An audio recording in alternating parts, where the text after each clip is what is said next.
সঙ্গীন প্রণয়াশক্তি, লেখনীতে সুরাইয়া রাফা। আজকে থাকছে উপন্যাসটির ১৭তম পর্ব।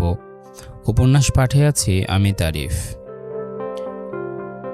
আমেরিকার আবহাওয়া মানেই আধুনিক ভাষায় মুড সুইং। এদেশে আলাদা করে বর্ষা মৌসুম মানে কিছু নেই বলে পুরো বছরের যখন তখনই প্রকৃতি ধারণ করে তীব্র বর্ষারূপ। বিশেষ করে শীতে প্রকাণ্ড কুয়াশা আবৃত ধরণীকে আরও খানিকটা শীতল কনকনে ঠান্ডা জলে ভিজিয়ে দিতে নেমে আসে এক পশলা ঝুম বৃষ্টি। আজও তেমন করে অপ্রত্যাশিতভাবেই প্রকৃতিতে হানা দিয়েছে তীব্রকার বর্ষাকাল। সকাল সকাল তো ভালোই রোদ উঠেছিল, আর এখন দিনের আকাশ মেঘে ঢেকে ঢুকে সন্ধ্যা রাতে পরিণত হয়েছে। জানালার কাঁচ গলিয়ে বৃষ্টির ছাট এসে আছড়ে পড়ছে রুমের মেঝেতে। অনু হাতের কাজ রেখে দ্রুত এগিয়ে দিয়ে জানালার কাজটা পুরোপুরি টেনে দিল।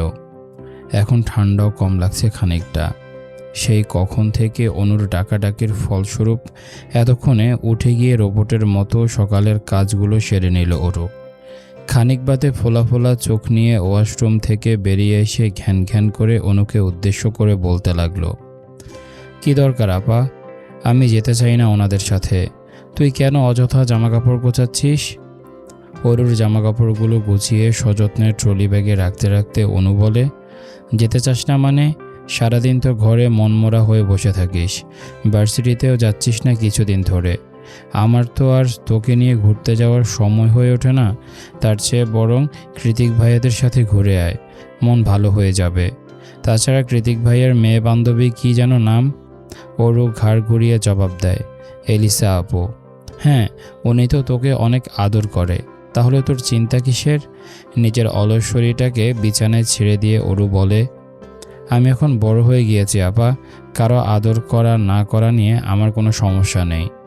অনু সব কিছু ঢুকিয়ে লাগেজের চেইন লাগাতে লাগাতে বলল, তাহলে অযথা যাব না বলে কেন ঢং করছিস?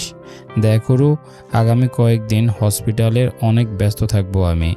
ঠিকমতো বাসায় আসতে পারবো কিনা সন্দেহ। তার চেয়ে বরং তুই এই ফাঁকে ঘুরে আয়। এসে দেখবি আমাদের মায়ের অপারেশন সাকসেসফুল। তাছাড়া কৃতিক ভাইয়া তো বলেছে তারা ঘুরতেই যাচ্ছে। ওরও মুখ ফুটে আর জবাব দিল না, শুধু মনে মনে ভাবল, সমস্যাটা তো ওই কৃতিক ভাইয়াকে নিয়ে। সে তো এলিসা আপুটাপু কাউকেই মানে না, আর এখন এত দূরে তার সাথে গেলে তো মাথার উপর উঠে তাণ্ডব নৃত্য চালাবে। কথার মাথায় উঠাবে আর বসাবে, সারাক্ষণ অর্ডার আর হুকুম। এসব আমি একদম নিতে পারি না।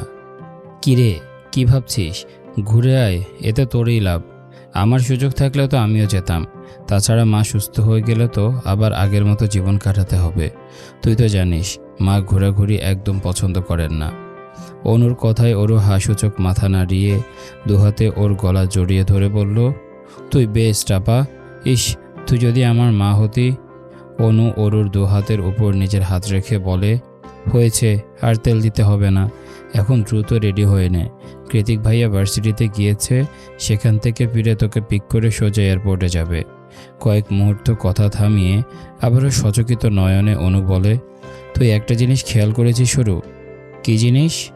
কৃতিক ভাইয়া বোধহয় এত বছর পর অবশেষে আমাদের বোন হিসেবে মেনেই নিয়েছে। না হলে তোকে সাথে করে ঘুরতে নিয়ে যাওয়ার কথা কেন বলবে? ওরও নিজ পায়ে স্লিপার পড়তে পড়তে বলল, সে আমি জানি না, বাদ দে তো ওনার কথা। এই ভালো এই খারাপ, কই কোনোদিন তো বলতে শুনলাম না, ওরু বোন আমার এইদিকে আয়। ওসব করো না, বুঝেছিস? ওরুর কথার পাছে অনুর বুক ছিঁড়ে বেরিয়ে আসে অজানা দীর্ঘশ্বাস। ওরু উঠে গিয়ে জানালা গলিয়ে বাইরের বৃষ্টি ভেজা তকতকে রাস্তায় দৃষ্টি নিক্ষেপ করল। তৎক্ষণাৎ মনে পড়ে গেল কয়েকদিন আগে ঘটে যাওয়া সেই ভয়ানক গা ছমছমে ঘটনার কথা।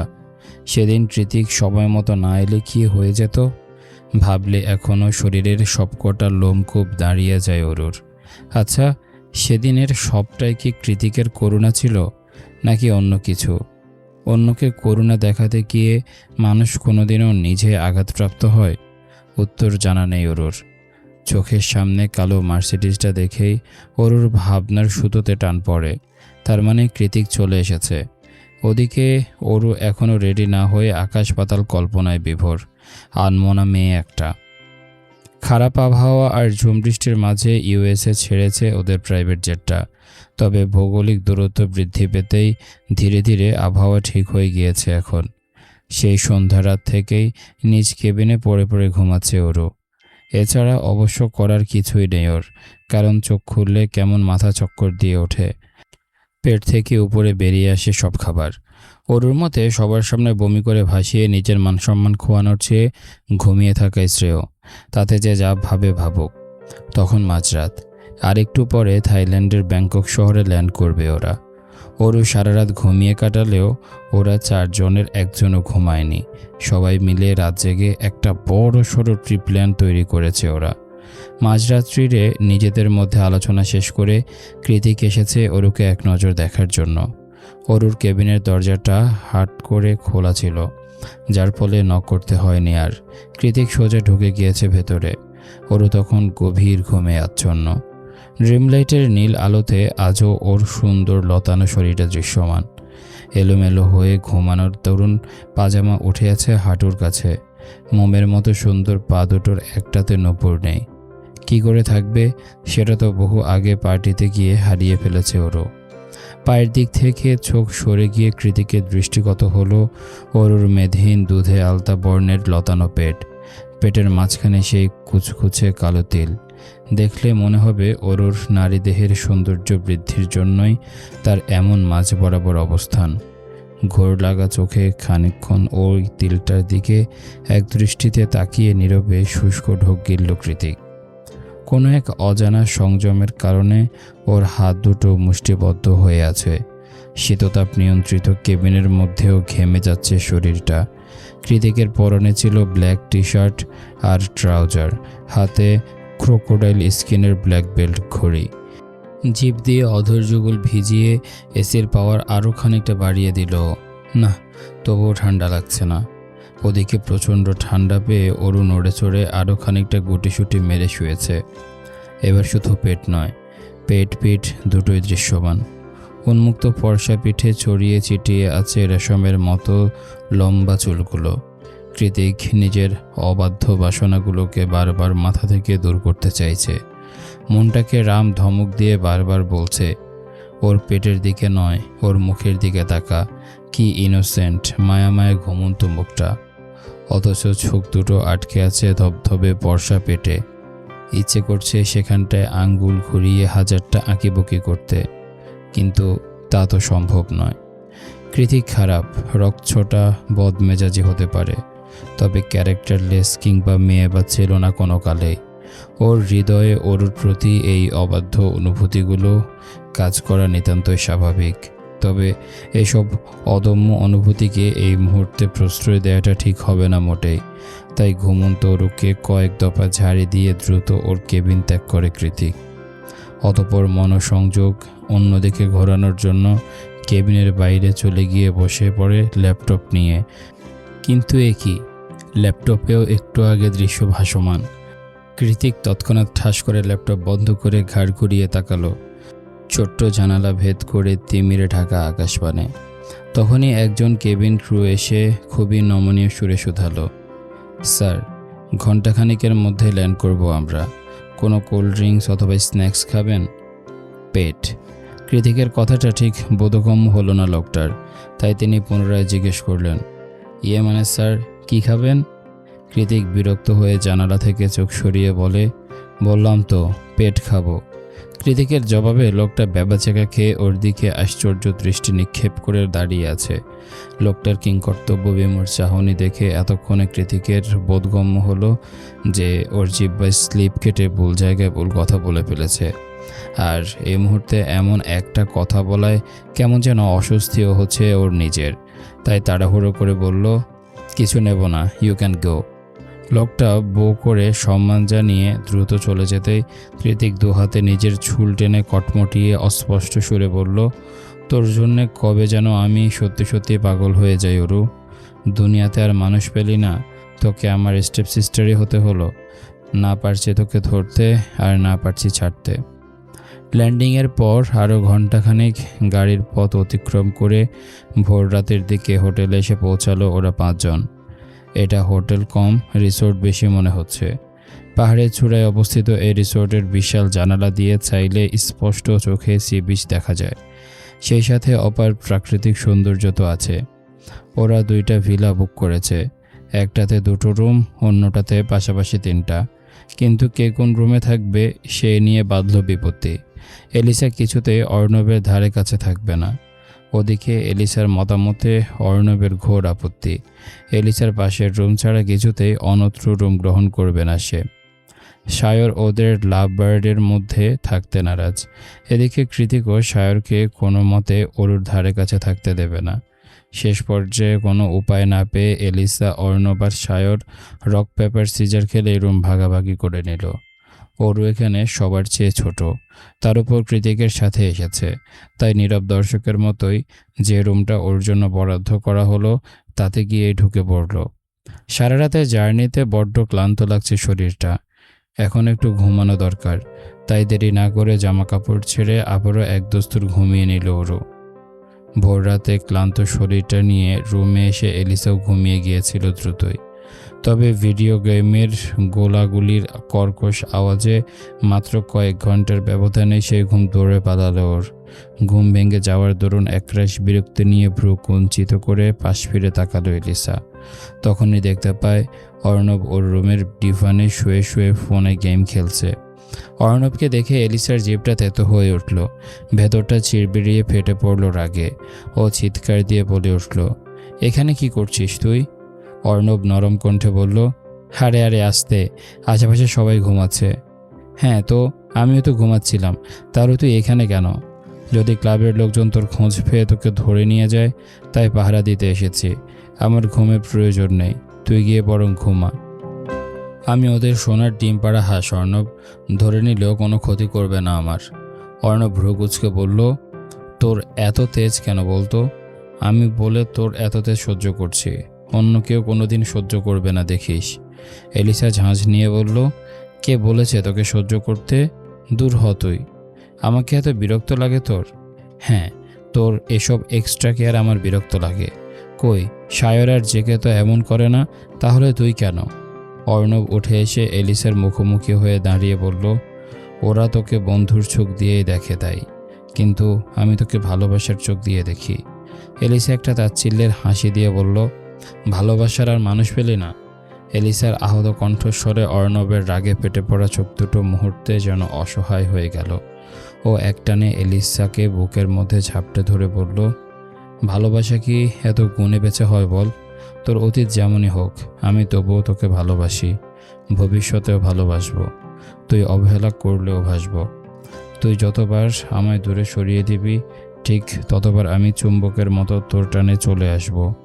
তুই যদি কখনো আমাকে কাছে টেনে নিস, আমি আরও কাছে গিয়ে তোর অন্তরাত্মায় মিশে যাব। তাও কোনোদিন তোর পিছু ছাড়ব না। শুধু একটা অনুরোধ, আমার ভালোবাসা নিয়ে কখনো প্রশ্ন তুলিস না জান। ভালোবাসতে কারণ লাগে না, এটা ম্যাজিকের মতোই হুট করে হয়ে যায়। আমি শুধু তোর জীবন সঙ্গী হয়ে সারাটা জীবন তোর পাশে থাকতে চাই। এটা কি খুব বেশি চাওয়া বল? অর্ণবের একরাশ ভালোবাসার স্বীকারোক্তির মাঝে এলিসা নিশ্চুপ, অথচ অর্ণবের শার্টের ভাঁজে অশ্রু ভেজা নয়ন দুটো মুছে যাচ্ছে বারংবার, নিঃশব্দে নির্লিপ্তে। প্রতি মাসে নির্দিষ্ট সময়ে আসা প্রচণ্ড পেটের ব্যথায় কাতরাতে কাতরাতে ঘুম ভেঙেছে ওর। ঘুমের ঘোরে অস্পষ্ট সুরে অনুকে ডাকছে ও, আবা পেট ব্যথা করছে, এবার মনে হয় মরে যাব আমি। কিন্তু আজ আর বিপরীত দিক থেকে কোনো আওয়াজ এলো না। খানিকক্ষণ ডাকাডাকি করেও অনুর সাড়া না পেয়ে ওরও যখন চোখ মেলে তাকায় তখনই মনে পড়ে যায় ও তো ব্যাংককে আছে। আপা কি করে আসবে এখানে? উভয়ন্তর না পেয়ে দুহাত পেটে চেপে ধরে ওরও নিজে উঠে গিয়ে ব্যাগ হাতড়ে প্রয়োজনীয় জিনিস খুঁজতে লাগলো। খুঁজতে খুঁজতে পুরো ব্যাগ তন্ন তন্ন করে ফেলেছে ওরও, কিন্তু সেসব কিছুই নেই। ওর মনে আছে আসার সময় অনু ব্যাগ গুছিয়ে দিয়েছিল। ওরও আতকে ওঠে অসহায় কণ্ঠে বলে উঠল, তার মানে কি আপা সেসব কিছুই দেয়নি? এখন কি করব আমি? কাকে গিয়ে বলবো? ওদিকে পেটের ব্যথাটা ক্ষণিকের মাঝে হলহলিয়ে ছড়িয়ে পড়েছে সারা শরীরের রন্ধ্রে রন্ধ্রে। কোমর আর পা দুটো অসাড় হয়ে আসছে। অপারগ হরু প্রচণ্ড পেটের ব্যথায় মেঝেতে শুয়ে গড়াগড়ি শুরু করে দিয়েছে। এলিসা অন্য ভিলায় আছে, পাশের রুমে কে আছে সেটাও জানা নেই অরুর। সময়ের ব্যবধানে এতক্ষণে হয়তো পরনের কাপড় চোপড়ের অবস্থা বেগতিকর। কোনোরূপ উপায়ন্তর না পেয়ে এভাবে মেঝেতে পড়ে থেকে ঠিক কতক্ষণ যাবৎ কাতরাচ্ছিল তা মনে নেই অরুর। তখন দুপুর হয়ে এসেছে। দরজায় সজোরে কড়া নাড়ার ঠক ঠক আওয়াজ হতে কম্পিত হলো অরুর শরীর। মেঝেতে শোয়া অবস্থাতে দৃষ্টিপাত করল দরজার দিকে। বাইরে থেকে কৃতিকের গম্ভীর কণ্ঠ ভেসে আসছে, অরু দরজা খোল। কৃতিকের আওয়াজ পেয়ে অরু আরও বেশি গুটিয়ে গেল। এমন একটা অপ্রীতিকর পরিস্থিতিতে কৃতিকের মুখোমুখি হতে চায় না। যতই হোক, কৃতিক ওর চেয়ে গুনে গুনে 12 বছরের বড়। আজ এভাবে দেখে নিলে এরপর কৃতিকের চোখের দিকে চাইবে কিভাবে ও? ওদিকে কৃতিক ডেকে যাচ্ছে এক নাগাড়ে, অরু দরজা খোল, নয়তো আমি পাসওয়ার্ড চেপে ভেতরে চলে আসলে গুনে গুনে শখানেক থাপ্পড় খাবি তুই।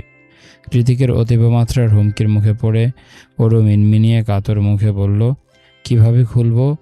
ওপাশ থেকে বিরক্তির চরম সীমানায় গিয়ে কৃতিক বলে, কিভাবে খুলবি মানে? হাত দিয়ে খুলবি। অরু কাঁদো কাঁদো সুরে জবাব দিল, আপনি ফিরে যান দয়া করে। অরুর কথাটা বলতে বাকি, তার আগে পাসওয়ার্ড চেপে ভেতরে প্রবেশ করে কৃতিক, তুই নাকি ব্রেকফাস্ট করতে যাসনি? কেন যাসনি? শাসাতে ভেতরে ঢুকে অরুকে এভাবে মেঝেতে পড়ে থাকতে দেখে দ্রুত এগিয়ে এলো কৃতিক। ওর মাথার কাছে হাঁটু গেড়ে বসে উদ্বিগ্ন হয়ে শুধালো, কি হয়েছে তোর? এভাবে মেঝেতে শুয়ে আছিস কেন? পেট ব্যথা করছে? শরীর খারাপ লাগছে খুব? ডাক্তারকে কল করব? অরু কাঁচুমাচু হয়ে চোখ খিঁচে বলল, আপনি দয়া করে চলে যান। যাব মানে? তুই হুকুম করবি আর আমি চলে যাব? আমি কি তোর সার্ভেন্ট? অরু জবাব দিল না। একে তো পেটের অসহনীয় ব্যথা, তার উপর এই লোকের মাথা খারাপ করা ধমকাধমকি না পেরে নীরবে কাঁদছে অরু। কৃতিক অরুকে কোলে নেওয়ার জন্য দুহাত বাড়াতে যাবে, তখন আবারও ঘোর আপত্তি জানিয়ে চেঁচিয়ে ওঠে অরু, না, ছোবেন না আমায়, অনুরোধ করছি। কৃতিক এবার অগ্নিদৃষ্টি নিক্ষেপ করল অরুর পানে, অতপর চোয়াল শক্ত করে বলল, তোর অনুরোধ কিংবা নিষেধ কোনোটারই ধারি না আমি, সেটা ভবিষ্যতে আরও ভালো করে বুঝতে পারবি। কথা শেষ করে একটানে অরুকে কোলে তুলে নিল কৃতিক। সঙ্গে সঙ্গে ওর এক হাত ভিজে এলো তরল জাতীয় কোনো পদার্থে। কৃতিক ভ্রুকুচকে অরুকে কোলে রেখেই নিচের হাতের দিকে দৃষ্টিপাত করল। এমন বিব্রতকর পরিস্থিতিতে জীবনেও পড়েনি অরু, তাই করণীয় কিছু না পেয়ে কৃতিকের কলার চেপে ধরে দু চোখ খিঁচিয়ে বন্ধ করে রেখেছে ও। লজ্জায় ভয়ে মনে হচ্ছে মাটিতে ফাঁক হয়ে যাক, আর অরু তাতে ঢুকে আশ্রয় নিক। এই দুনিয়াতে আর কোনো কাজ নেই ওর। ও শিট, আমাকে কেন বলিসনি? আমি আরও ভাবলাম কি নাকি। নিজের হাতে নজর বুলিয়ে কথাটা বলে কৃতিক অরুর মুখের দিকে চাইল, যে এখনও চোখ দুটো খিঁচে বন্ধ করে রেখেছে। তুই কি এখনও ছোট্ট বাচ্চা অরু? তোর কি ফার্স্ট টাইম পিরিয়ড হয়েছে? অরু চোখ বুজে এদিক ওদিক মাথা নাড়ালো। কৃতিক দাঁতে দাঁত চেপে বলল, তাহলে সারাদিন কেন এভাবে কষ্ট সহ্য করলি? কেন আমাকে বললি না? কি হলো, উত্তর দে। অরুর জবাব নেই। জবাব কি দেবে? ওর তো লজ্জায় গলার আওয়াজই নেই। কৃতিক নিজের রাগ সংযত করে অরুকে বিছানায় শুইয়ে দিয়ে এলিসাকে কল করে আসতে বলল। অরু বিছানায় শুয়ে এক চোখ সামান্য খুলে কৃতিককে দেখতে চেষ্টা করল, যার সফেদ রঙা শার্টটা খানিকক্ষণ আগে নষ্ট করে দিয়েছে অরুর নারী সত্তা। অথচ কৃতিকের সেদিকে কোনো খেয়ালই নেই। সে তো এখনও তার বোকা অরুকে বকাচকা দিতে ব্যস্ত। এই ছিল আজকের পর্ব। কেমন লেগেছে তোমাদের কমেন্ট করে জানাও। দেখা হচ্ছে পরের পর্বে। ততক্ষণ পর্যন্ত সবাই ভালো থাকো, সুস্থ থাকো। আজকের মতো আমি তারিফ এখানে বিদায় নিচ্ছি। আল্লাহ হাফেজ।